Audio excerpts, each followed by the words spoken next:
All right guys, big day tomorrow. We're going to start framing the great room walls. The lumber arrives in the morning, so I want to be ready. So today, Rad, Jordan and I are going to divide and conquer. I'm going to have my notebook, my tape measure, and my pencil because I got to figure out the height of these great room walls. It's not as simple as just making them as tall as this wall because the trusses are different.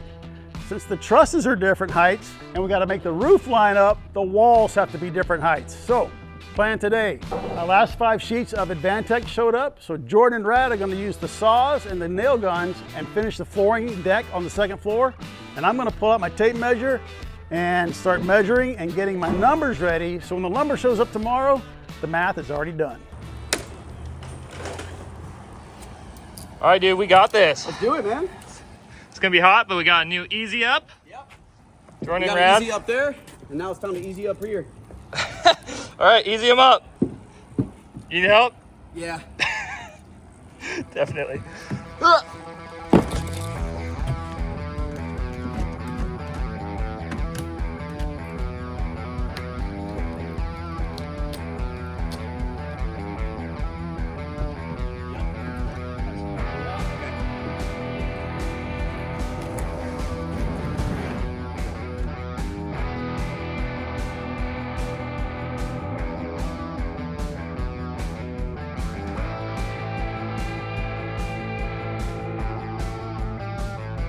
All right, Jordan's cut man.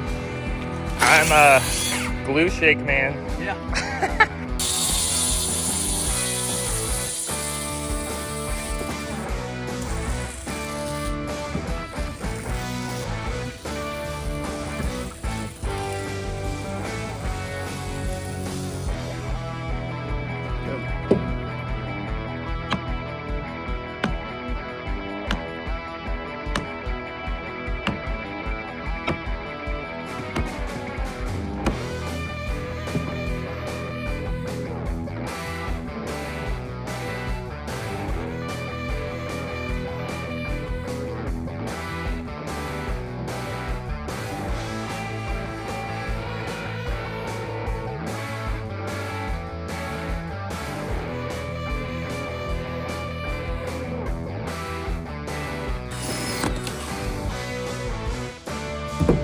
All right, Paul's here to finish it. Well, we were gonna put up zip, but ground's muddy. It's a lot of work. It's the end of the day. What do you think, Jordan? Yeah, and the sun is right. If we're gonna put up zip on this side of the house, it should be in the morning when the sun's on the other side, so. Yeah, and you just pointed out even the raccoon's having a hard time. Yeah. Dude, those things are light. He's digging in. Dude, have you seen the raccoons over here? They're huge. The one that I hit with my car, Wait, what? that was fat. Yeah. What? Tell that story. What happened? Dude, it was just nighttime and there was a car, oncoming car, and when I'm driving and there's oncoming traffic, I like look at the oncoming traffic car because I just have this fear, like maybe they're drunk and they're gonna swerve into me. So I'm looking at the oncoming car, making sure that they're good, and then a fat raccoon jumped in the middle of the road and I just, boom, hit him. And my bumper. What, he flew? Dude, yeah. Gnarly. Yeah, girlfriend was crying, I was laughing. Oh. It was beautiful. Poor guy. Poor car. Poor car. Thank you. Poor guy, me poor guy. You know, one time I jumped off a cliff and I landed on a turtle, but just my arm. And I remember I posted it on Instagram at the time and everybody was like, that poor turtle. And I'm like, if it was 2 inches to the right, I could have died. Right. Land on a shell? Yeah. Gnarly. Almost broke my arm. It was wild. Right. And he was totally fine. He was a huge shell. Right, dude. Yeah. Right, an animal. Animals are strong. Except when they get hit by a car going 60. All right. All right, guys, before I went up there and helped them with that last piece of Advantech, I finished the math downstairs, and it was a little easier than I thought it was going to be. I simply referenced the truss drawings that the engineer sent me. So this truss right here is actually the parallel cord truss for the great room.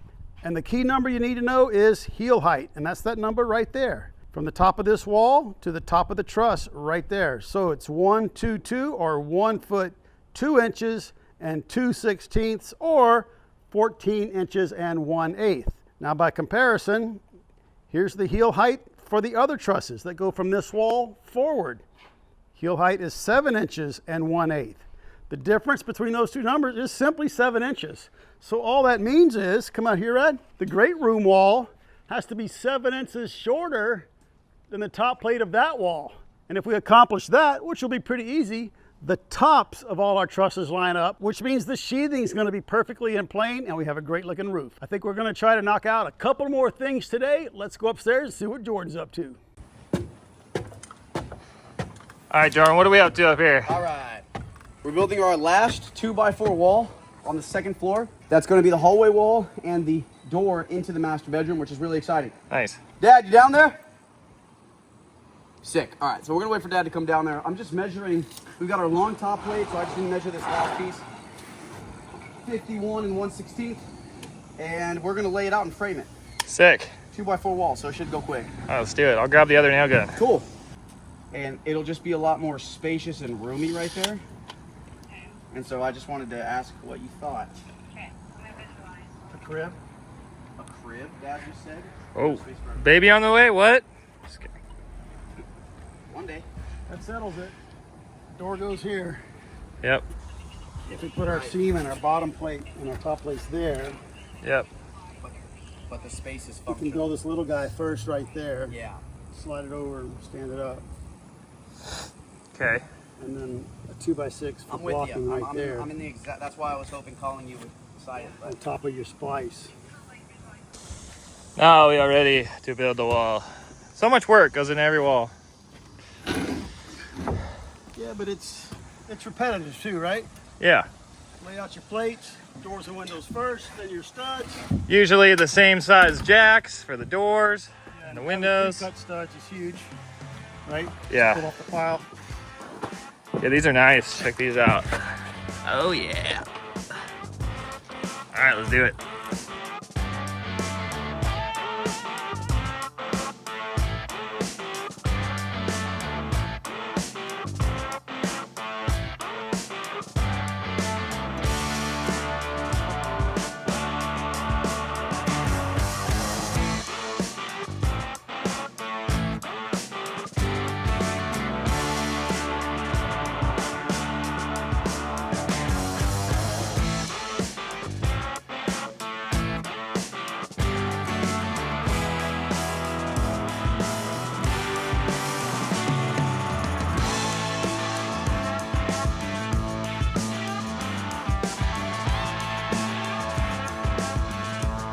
All right, guys, it's the end of the day. We finished the 2x4s that we needed to do, waiting on our 2x6s for the exterior wall, and look what just showed up. Looks like our day tomorrow is all planned.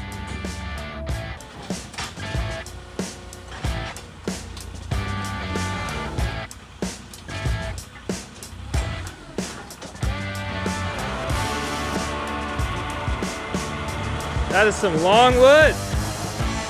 That's a big wall, dude. I'm telling you what, it's gonna be crazy. Longest ones on that stack are 32-foot finger joint 2x6s. To get a 32-footer, you gotta have finger joint.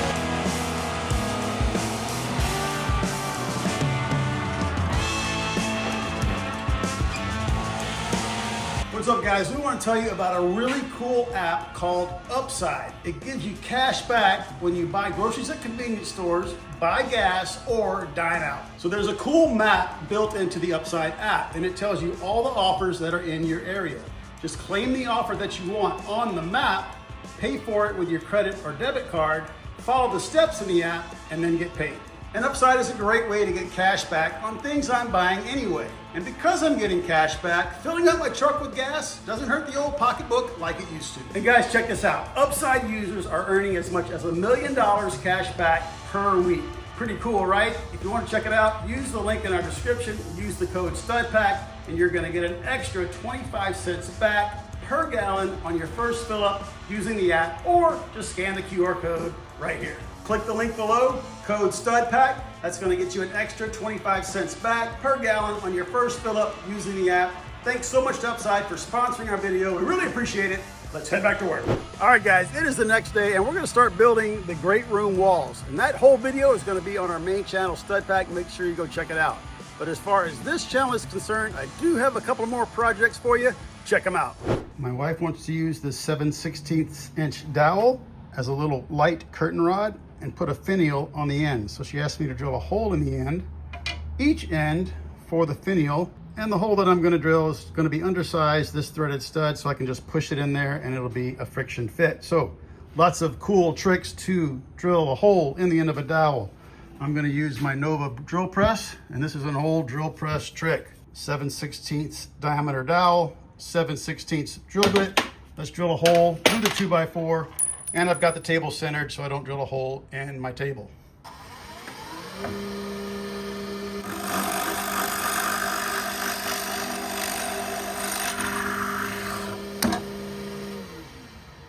Now I've inserted the dowel from the bottom through the hole in the table, through the hole in the 2x4, so the dowel is now concentric with the chuck. Changed to an 11/64 drill bit, and now when I drill through, everything is perfectly centered without using a lathe. Here we go.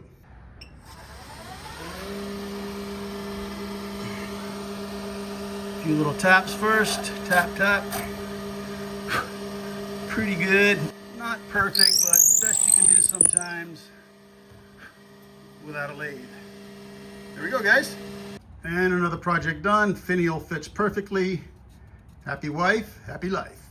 Guys, if you have a pickup truck like I do and you don't have storage for all your tools in the bed of the truck, you do what I do. You throw it all in the cab. All your tools, jumper cables, tow straps, first aid kits, and everything else. And if you have passengers like I did this morning, 3 of them, I got to take all this out, put it in the back of my truck, dodge the storms, and hope it doesn't get stolen. So I'm finally getting organized. Our friends at elitetruck.com sent me this awesome WeatherGuard toolbox, and I'm going to install it in my truck and finally get organized. And I'm going to show you all the details about this box. But one thing I did first, I removed my old plastic bed liner.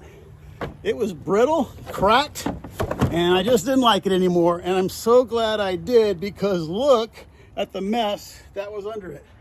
All this mud and leaves, and I can imagine when it gets wet, it's just a breeding ground for rust. So first thing, pressure washer, clean the bed of my truck.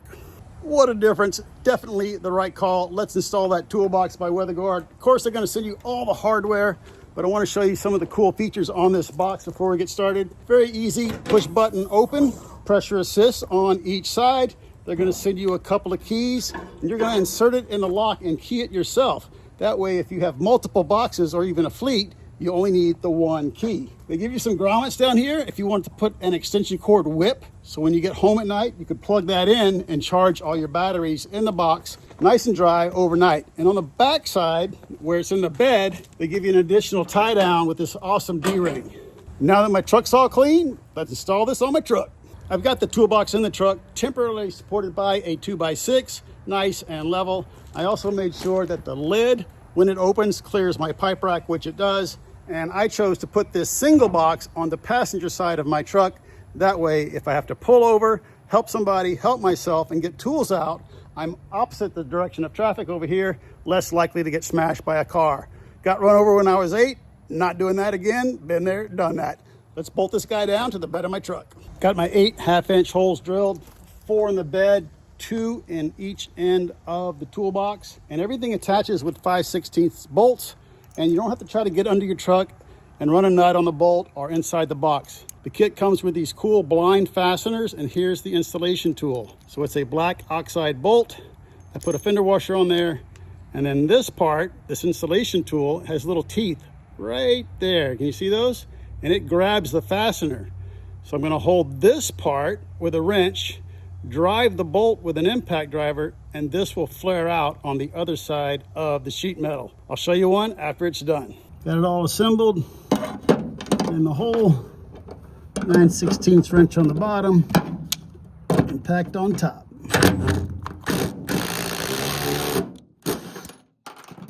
Easy as that, guys. Now you have a threaded insert in the bed of your truck. Now it's very easy to install the brackets, so very important to put the bracket either on top of the rib or down here in the valley. You don't want it across right there. On the rib, in the valley. And it's also far enough outboard so that it clears the edge of the wheel well. That way, if you're sliding in plywood, you don't diminish the capacity of the back of your truck.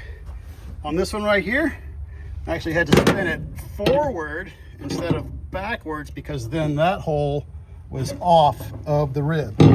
Let me bolt this one in place, put them in loose, hang the box off the top holes. Got the brackets installed. Probably better not to do like I did and use the impact wrench. Go ahead and use wrenches or a socket. So now that we're all bolted to the truck, the only other step is to put these fasteners underneath and secure it to the bed rail right here. But since I had this massive pipe rack, the angle for the pipe rack takes up too much room and these won't fit. So easy solution for me, I'm just gonna put a 1/4 inch self-drilling, self-tapping screw right down there with a fender washer through the angle iron rail on my pipe rack. I have a big gap right here, so I can aim for that gap and not drill into the body of my truck. Let's code the key. So lid is open, key is inserted. You're going to go 3/4 of a turn, boom, and that key is permanently coded, and you can register your key with weather guard. All right, guys, it is a few days later, and I finally got this screw down to my truck. I just used some 1/4 inch self-drilling, self-tapper screws with a big fender washer. Check this out. I'm moving the whole truck, so it's rock solid. And I got it about half full. Got my tow hitch in here. This thing's a beast. Got it wrapped in a drop cloth so it doesn't rattle around while I'm driving. Warning triangles, jumper cables, tow straps, tie downs, chain. I got room for a bunch more stuff. I love having this on my truck and getting all that stuff out of the cab. I might get another one for the other side. And EliteTruck.com just sent me a checkout code for all the fans of StudPack. And the checkout code is StudPack. Use it at checkout. You're going to get $25 off your order at EliteTruck.com. Guys, thanks for watching. We hope you enjoyed the video. If you did, make sure you hit that subscribe button. It's absolutely the best thing you can do for us. And while you're there, put a finial on your like button, then smash it, guys. We'll see you right back here on our very next StudPack 2 video. 2.